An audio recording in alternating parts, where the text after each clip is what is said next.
First থেকে বলো। কাতলা মাছ ভাজা, টক ডাল, আর কাঁঠাল দানার মাখা, কাঁঠাল দানা মাখা, এটা কলা আলু মাখা, ভাজা, কলা মাখা। এই হচ্ছে আজকে লাঞ্চের মেনু। খাও, শুরু করো।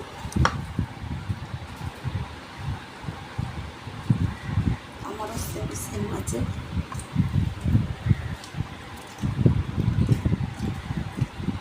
Simple lunch menu.